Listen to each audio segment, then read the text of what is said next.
In an ideal future, humanity would run on 100% renewable energy, ideally mixed with nuclear fusion.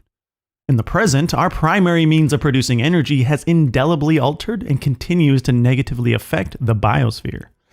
Although implementation and development of renewable energy technologies continues to thrive and there is no shortage of hopeful headlines, there is only one Earth, one humanity, and humanity still overwhelmingly relies on the combustion of fossil fuels.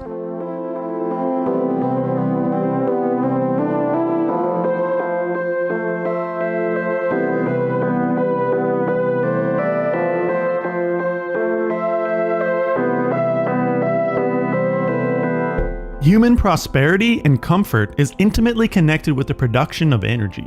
The more energy you produce, the more work and technology you can develop and sustain. A society will only benefit from more energy. Although renewable sources for energy continue to make up a greater percentage of energy output, we are using more energy. In fact, the amount of demand for energy is outpacing the installation of renewable energy production. The IEA's roadmap to net zero 2050 requires a global reduction of more than 6% annually in coal-produced electricity. However, 2022 is projected to see a 5% increase and a further 3% in 2023, likely setting new records of emissions from the energy sector. We cannot provide the level of comfort I and many of you enjoy cleanly to the 8 billion people on Earth with today's renewable energy technology.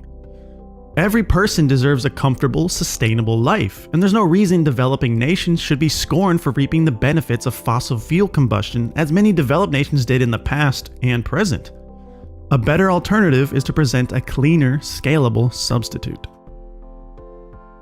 There are two main concerns with regard to nuclear fission energy. The first is the risk of core meltdowns like we've seen in Chernobyl or Fukushima, and the second is the accumulation of the fuel waste. Today, we're discussing the latter.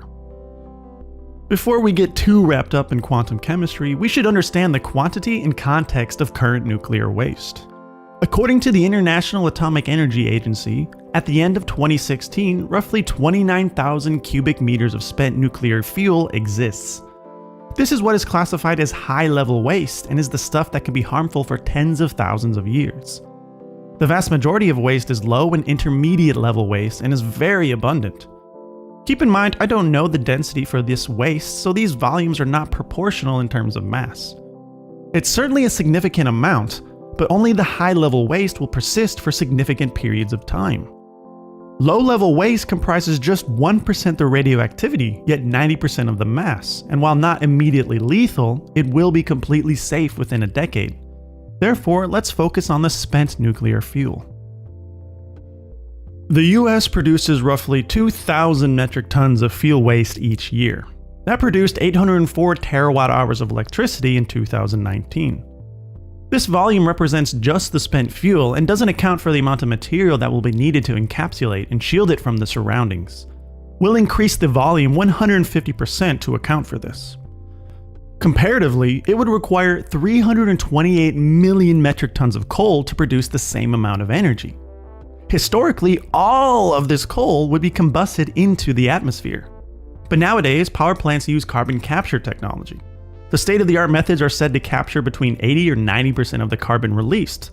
Let's be generous and say it captures 90% of the carbon. Well, 10% still looks like this: 32.7 million metric tons of coal. And of course, not every coal plant around the world is capturing 90% of the CO2 coming out of their stacks. This is problematic, as this waste disappears into the atmosphere and the lungs of people, whereas this waste sticks around. Thus, it's easy to point the finger at nuclear waste and be afraid of it. Now, let me tell you what we can do about this. There are two principal isotopes of uranium in nature: uranium-238 and the more unstable uranium-235. U-235 is the atom that splits during most fission reactions, and its concentration is what separates fuel from waste. Although U-238 is not fissile, it is fertile. This means it can become fissile. During the life cycle of the core, it will naturally absorb neutrons turning into U-239. This then beta decays twice into plutonium-239. This is the fuel used in the first atomic bombs, and as such will also fission like U-235, providing additional energy to our core. At the end of its 3-year-long life, the core comprises roughly 96% uranium, 1% plutonium, and 3% are the byproducts created during fission. It's this phenomenon of 1% plutonium we will be focusing on. Essentially, all commercial nuclear reactors are what are called thermal reactors. This means the neutrons flying around are moving just as fast as any other particles in their environment, or in other words, they are moving quite slow. Slow-moving neutrons interact very well with the nuclei of atoms, and as such, the slower a neutron is moving, the higher the likelihood of a fission event occurring. But neutrons formed from fission are moving very fast, roughly 14 million meters per second. For ideal fission, we want to slow them down to around 2200 meters per second. To accomplish this, nuclear reactors use moderators to interact with and slow down neutrons. Good moderators accomplish this without also absorbing the neutrons themselves. Water excels at this and thus is found in the cores of the majority of thermal reactors. Because slow-moving neutrons are so easily absorbed, you don't need a ton of neutrons to keep the fission reaction going. So even though U-238 does absorb some neutrons and forms plutonium, it's not happening a lot because there aren't a lot of neutrons. But theoretically, if U-238 absorbed enough neutrons, it could form plutonium just as fast as plutonium undergoes fission, thus slowly burning the incredibly abundant U-238 isotope.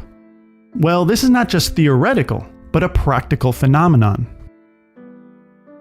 If we look at an E and DF diagram of U-238 interactions with neutrons, we see that the cross-sections for absorption and fission swap at higher energies. This means if an atom of U-238 absorbs a neutron, it's more likely to fission than transmute into plutonium-239. If we can create an environment with high-energy neutrons, we can fission some of this much more abundant isotope. This produces more neutrons that have the possibility of either fissioning another atom or being absorbed by another U-238 atom to then form plutonium-239. On top of this, the most common transuranic elements formed during a reactor's life cycle will also fission when absorbing a fast neutron. If we look at the E and DF diagrams of these byproducts, we see the same trend. A stark decrease in the ability to simply absorb the neutron, and in many, a marked increase in the fission of that element. When compared, these two values are known as the capture to fission ratio. The lower this value, the more likely the nuclei will undergo fission instead of simply absorbing the neutron. This means in a fast neutron environment, large nuclei cannot persist for long periods and will eventually fission down into smaller nuclei.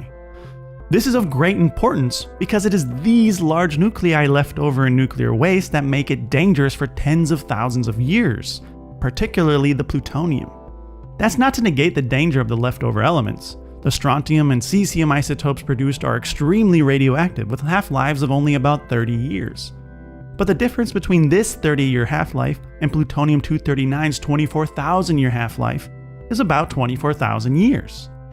Thus, as long as a fast reactor is burning, the volume or mass of long-lived radionuclides that require disposal is constantly shrinking.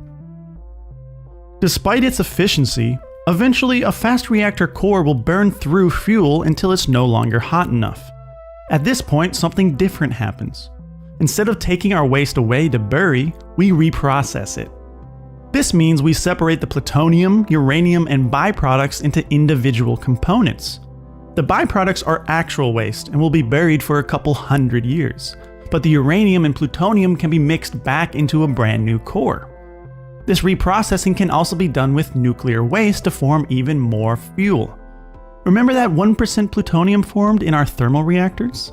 Well, we can take the plutonium from 20 spent cores and create a new core for our fast reactors. Now I know what you're thinking. Only 5% of nuclear waste can be used? That's not super impressive.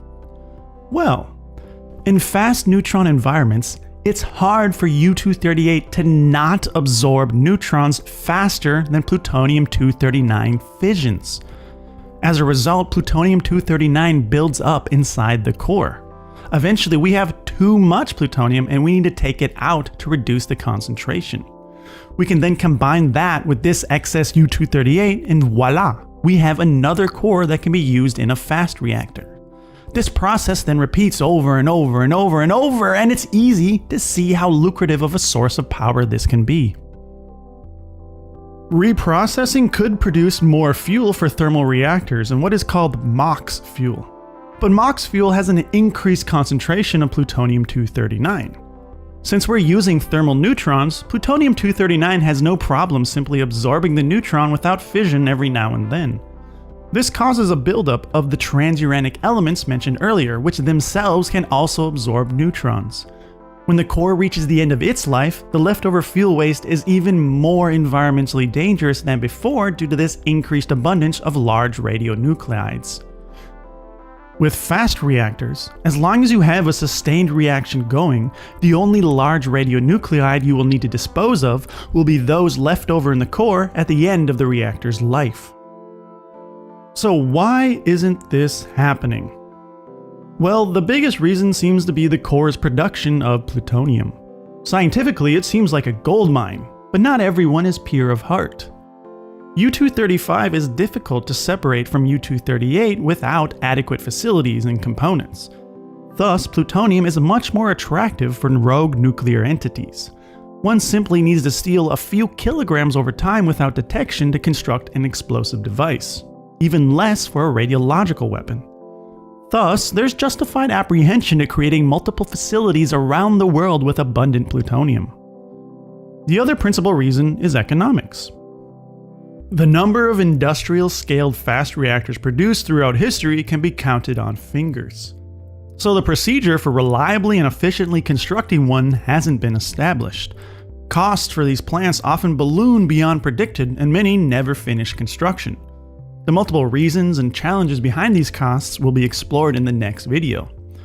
Therefore, at the moment, it's not economically viable to invest heavily in this technology. It's not a very compelling argument, as the cost for addressing extreme weather events will balloon far beyond what we will spend on developing any technologies to address it. When we consider the impact on human life and well-being, are you comfortable putting a price on your child's life? Because it is our children who will endure the bulk of consequences of inaction. Inaction due to economics is to put a price on their well-being. The world will need more energy in the future. For cooling systems, for agriculture, for carbon sequestration, and for raising everyone else out of poverty. Currently, the only viable methods for producing these incredible amounts of energy create waste. Only one of these wastes immediately begins afflicting the biosphere. Both carbon dioxide and nuclear waste can be mitigated or cleaned in the future, but the difference is the harm produced by their existence is not equivalent. Additionally, energy used to clean up nuclear waste can be recouped in fast reactors, whereas the energy from carbon dioxide scrubbing is lost as this waste must be sequestered. In the next video, we'll look at the technology and mechanisms occurring inside modern and future fast reactors. We'll also look at the thorium-uranium fuel cycle and challenge what it means to be a renewable source of energy.